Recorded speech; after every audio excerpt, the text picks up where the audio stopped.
Welcome to Not Milk Never Milk. Subscribe if you're lactose intolerant. In this video, I will show you how to make delicious fresh Mizithra cheese. To begin, you will need 4 liters of whole milk, 110 milliliters of white vinegar, and 1 teaspoon of water.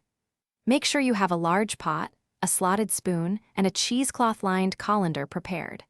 This simple process creates a soft, creamy, unsalted cheese, ready to enjoy in just a few steps. Next, pour your 4 liters of whole milk into a large pot. Heat it over medium heat, stirring frequently to prevent any scorching on the bottom.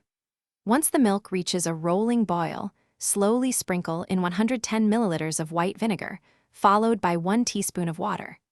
Stir gently for a few moments, then turn off the heat and let the mixture rest for about 5 minutes as the curds visibly separate from the clear, yellowish whey.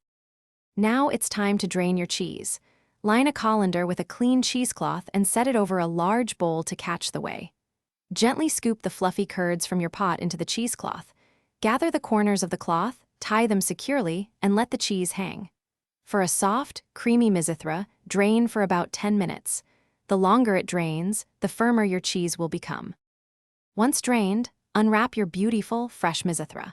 It will be wonderfully soft, sweet, and creamy, perfect for immediate enjoyment. Serve it simply with a drizzle of honey, spread it on fresh bread, or incorporate it into your favorite pastries.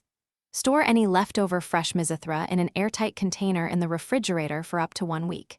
If you prefer a harder, grating cheese, you can salt and air dry it for 1 to 2 days. Thanks for watching. If this was helpful, leave a like and consider subscribing. See you next time.